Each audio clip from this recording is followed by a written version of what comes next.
Hey everybody, welcome to the Deluise Book Series channel. I'm Christina, Kristina.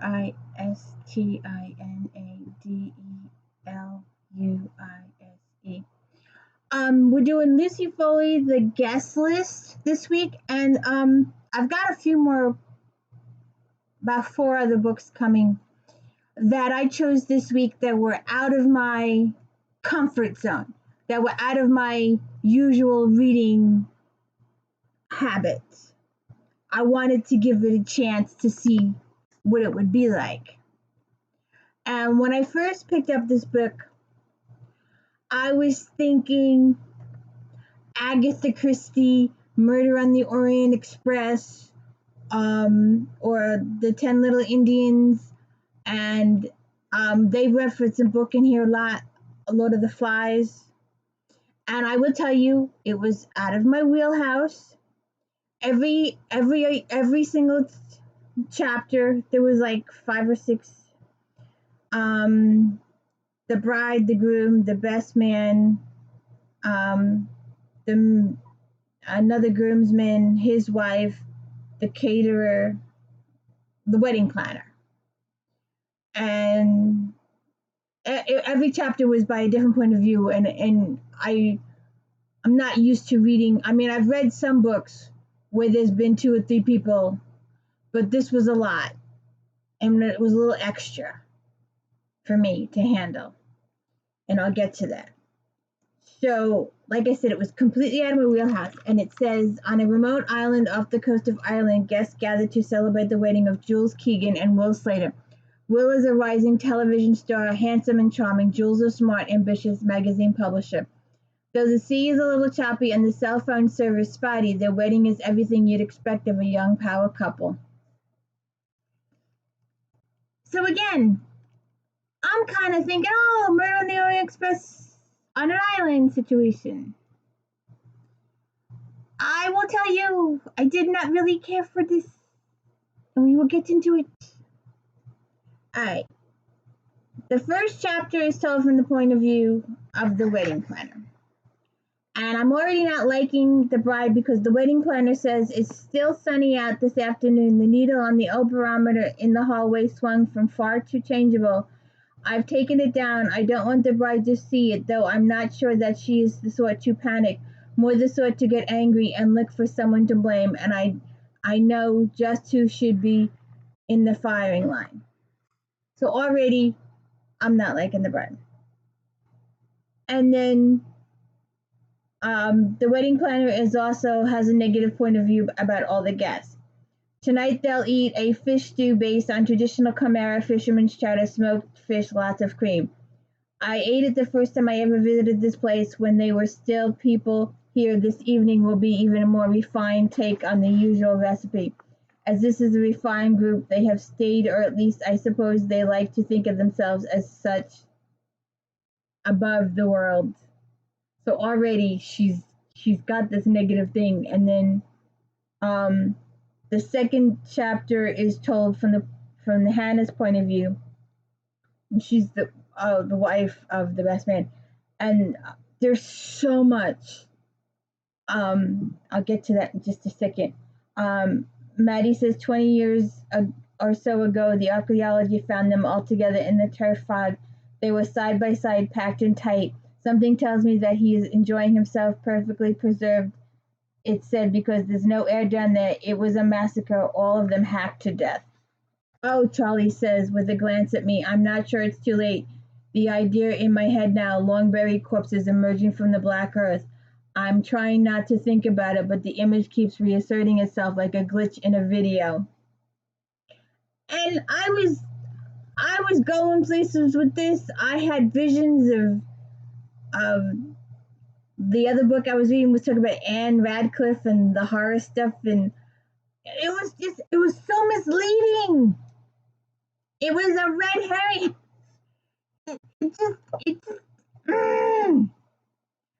I was like, oh, history, I'm a history. And then it was like, no, I'm just fooling you. I'm pulling your leg. I'm not going that way. I'm going the other way. And I'm getting even more negative feelings when Hannah says, I'm not the world's most efficient. I can't seem to enter a room without making a permanent mess. And since we've had the kids, our house is a permanent dump. When we really have people coming around, I end up throwing stuff in cupboards and cramming the clothes into them so it feels like the whole place is holding its breath trying not to explode. I've known people who have done that when companies come in and they throw all the dirty dishes in the closets, under the bed, throw all the clothes in the closet. I've known people who've done that. So that's another. Then she's also hiding the fact that she's watching television shows of Will's, and she's also fantasizing about Will. And there's more about that. Then we learn from the bride's point of view in the next chapter, and I'm telling you, it's too much for me. I'm sorry. But then the bride gets a note saying don't marry the guy.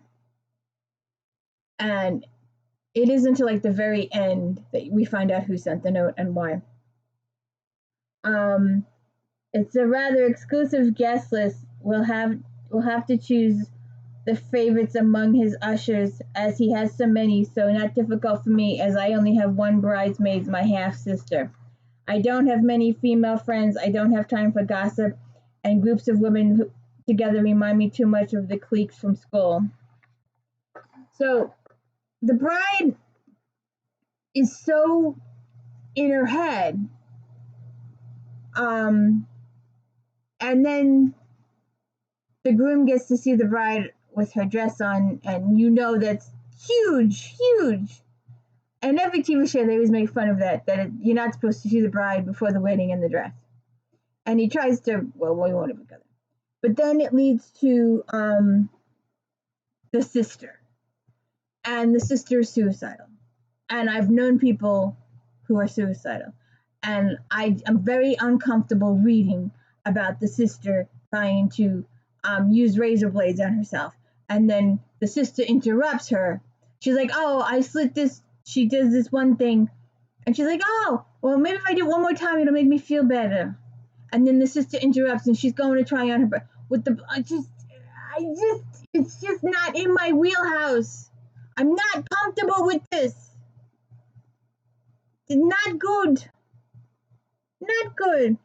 And apparently she has obviously if she's trying to commit suicide every other day or slashing herself or not eating and doing these things, she has a very low self-esteem, and I've known people like that too. Again, I want fantasy. I want to escape. Now, I don't know what's going to happen with the other 4 books that I got this week, but we'll see. Oh, I wanted to take time to please like and subscribe to the video. It means so much. I've seen other podcasters and stuff have millions of viewers and they're like 2 likes. I need the likes. I'm desperate. Please show me some love and like. And bear with me while I go through these few books out of my wheelhouse before I go back to my comfort zone, because I'm taking a chance with these books. So she's lost the weight, and then she makes a try on the dress, and then we keep flipping chapters, we keep flipping point of views, and it's driving me bonkers. And then the mother and the bride have a conversation, and it's just the 2 of them are both so much in their own heads. They don't see other people, and that was ugh. And I was getting a little bit of whiplash because it was like this person, then that person, this person, then that person, this person, that person, and I couldn't figure out. I was really having. I wanted to go back to the. I wanted to see the entire wedding night in one long run. Instead, it was like wedding night, day before, wedding night, day before, way before, morning before. It was driving me bonkers. I was having a hard time. I confess. I was having a hard time following the storyline. And then the groomsmen try and kill the groom. Or sort of kind of jokingly, like fraternity. And that's not how he does it. It's just, I had a hard time with this. And I'm sorry, but I did.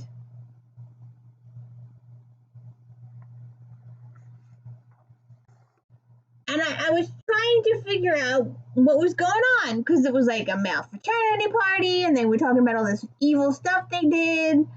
And it just, they used to just, they must have had a really weird time at school. Page 89 says, "Oh God, Duncan told me stories about it, really awful stuff. He told me about boys being taken out of their beds at night, left in the middle of nowhere. Yeah, that's what happened. The family says they kidnapped a younger boy from his bed and take him far as they could away from the school, deep into the grounds. And it was big grounds, and they take him out there and leave him there. And he has to make a, that's a fraternity. That's a fraternity initiation kind of cool stuff. I don't want cool stuff. I want a mystery. I want a whodunit." And obviously, I mean, it was, but it wasn't. But I don't. The real person gets away. That's a big, huge spoiler. I'm sorry. There's no real conclusion. There's no real wrap up. And I felt kind of left. There was no. I like my stories where they have the big wrap up at the end. There's no wrap up. You're just left. I'm sorry. There was so much negativity in this book, it drove me crazy. And there are people out there that love.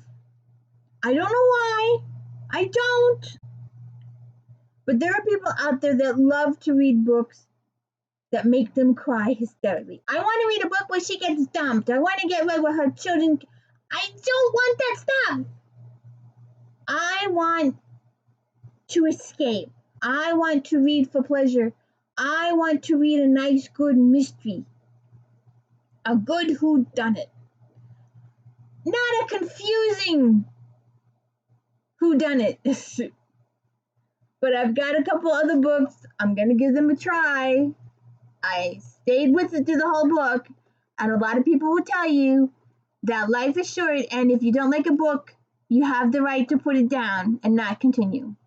I did stick with it, though, because I really wanted to know, the whodunit. I had a really hard time following the story with all the flip-flopping. I wanted to know what happened. I wanted to know the murder, and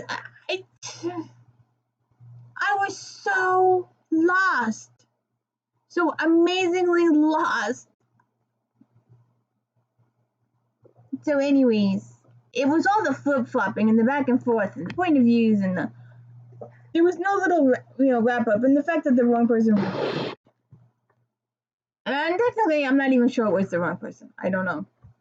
Because every person in this book had motive. Every person. Again, Agatha Christie. But it was just, I have, when I'm unable to, I'm not Claire, Beecham, Fraser, Randall,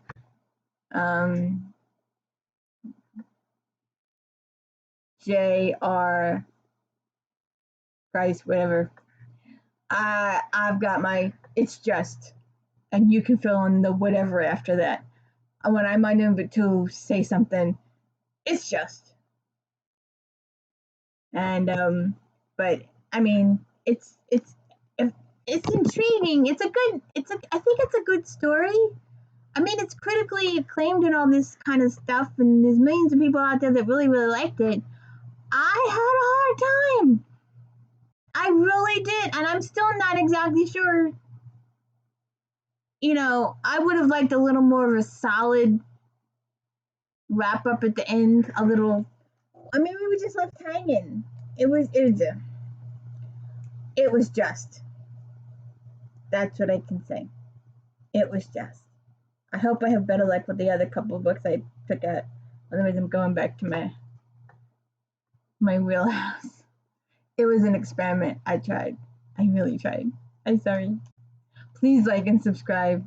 Please show me some love and like the videos. Please. Thank you. I'm sorry.